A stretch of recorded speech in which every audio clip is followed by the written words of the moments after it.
Hello everyone, welcome back to the channel.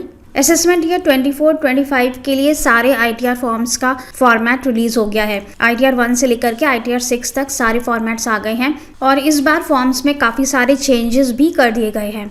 तो आज के वीडियो में हम कंप्लीटली डिस्कस करने वाले हैं कि कौन कौन से चेंजेस हो गए हैं।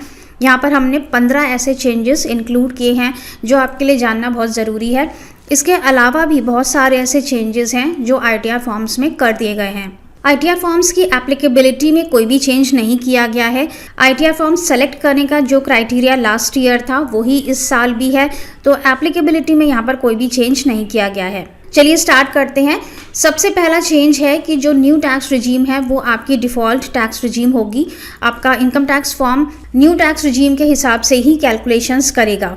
अगर आपको ओल्ड टैक्स रिजीम में जाना है तो आपको ऑप्शन सेलेक्ट करके ओल्ड टैक्स रिजीम में स्विच करना पड़ेगा। अगर आप सैलरीड पर्सन हैं, आपकी बिजनेस इनकम नहीं है, मतलब कि वो लोग जो ITR 1 या ITR 2 को फाइल करते हैं वो लोग आसानी से स्विच ओवर कर सकते हैं।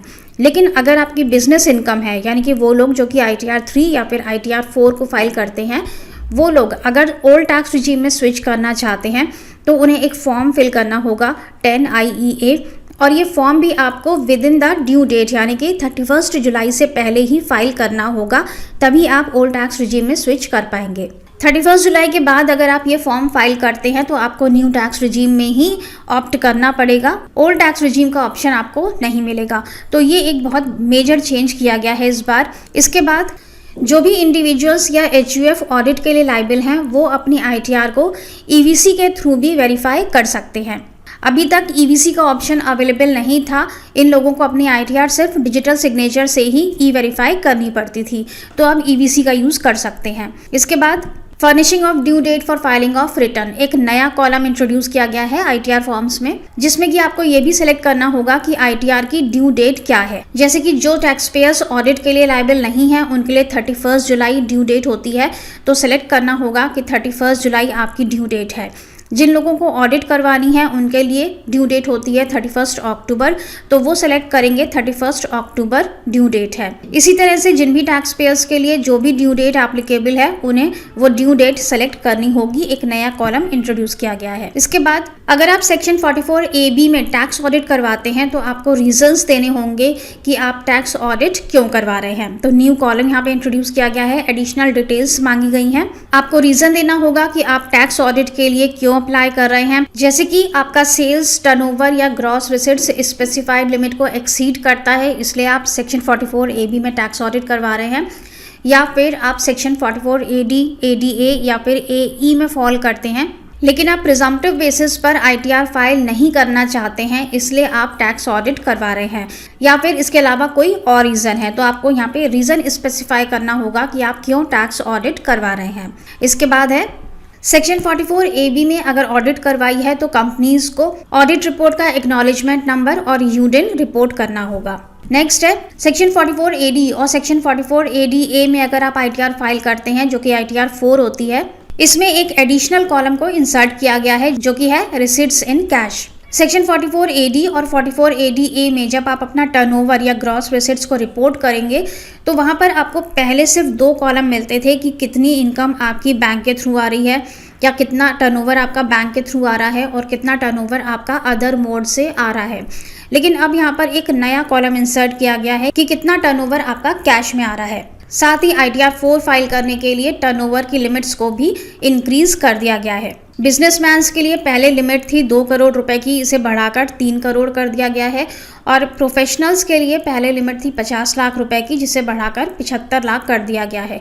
लेकिन कंडीशन क्या है कि आपकी जो कैश रिसीट्स हैं वो आपके टोटल टर्नओवर का 5% से ज़्यादा नहीं होना चाहिए, तभी आप इन इंक्रीज लिमिट्स का बेनिफिट ले पाएंगे। इसके बाद नया चेंज हुआ है MSME से रिलेटेड। सेक्शन 43B में अमेंडमेंट किया गया है और सेक्शन 43B में एक नया क्लॉज H इंट्रोड्यूस किया गया है। MSME को अगर आप पेमेंट करते हैं बियॉन्ड द टाइम लिमिट तो वो डिसअलाउड हो जाएगा और इसे आपको रिपोर्ट करना होगा अपने ITR में। अगर आपने किसी भी MSME को बियॉन्ड द टाइम लिमिट कोई भी पेमेंट किया है, इसके लिए नया कॉलम इंसर्ट हुआ है और एडिशनल डिटेल्स यहाँ पर मांगी जाएंगी। इसके बाद एक नया चेंज हुआ है कैपिटल गेन अकाउंट स्कीम से रिलेटेड।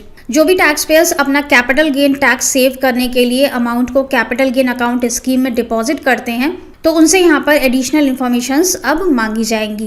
कैपिटल गेन के शेड्यूल को रिवाइज कर दिया गया है। पहले इस शेड्यूल में हमसे सिर्फ अमाउंट मांगा जाता था कि आपने कितना अमाउंट अपने कैपिटल गेन अकाउंट स्कीम में डिपॉजिट किया है, लेकिन अब यहाँ पर एडिशनल इन्फॉर्मेशंस भी मांगी जाएंगी, जैसे कि date of deposit, account number और IFSC code of the bank. Next है विनिंग्स फ्रॉम ऑनलाइन गेम्स, जो कि रिलेट करता है सेक्शन 115 BBJ। ऑनलाइन गेम से अगर आपको कुछ भी इनकम हो रही है तो वो आपको यहाँ पे रिपोर्ट करनी होगी। इसके लिए एडिशनल कॉलम यहाँ पर इंसर्ट किया गया है।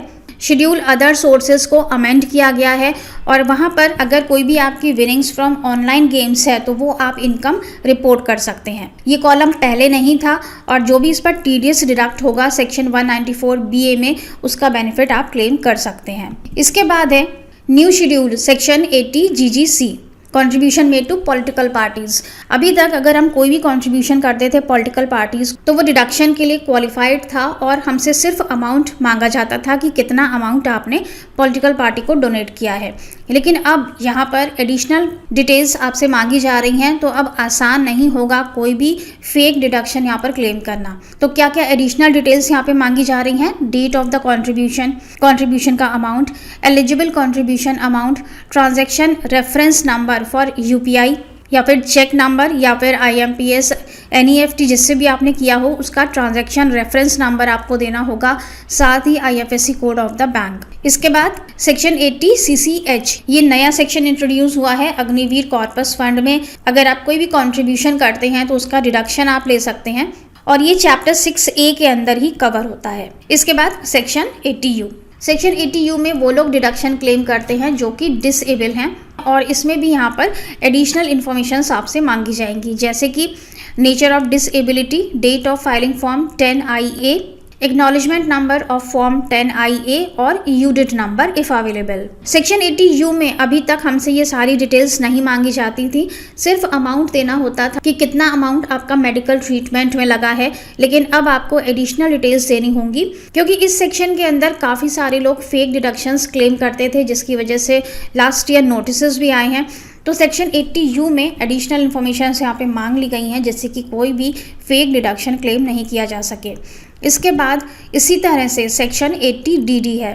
सेक्शन 80DD में भी मेडिकल ट्रीटमेंट के लिए ही डिडक्शन क्लेम किया जाता है डिसेबल पर्सन्स के लिए, और यहाँ पर भी अब आपको एडिशनल डिटेल्स देनी होंगी, जैसे कि nature of the disability, type of dependent, PAN of the dependent, Aadhaar number of the dependent, date of filing and acknowledgement number of form 10IA, UDID number if available. Section 80DD में हम dependent के लिए medical treatment claim करते हैं, जबकि हम section 80U में self के लिए मेडिकल ट्रीटमेंट क्लेम करते हैं। इसके बाद reporting of all banks held at any time.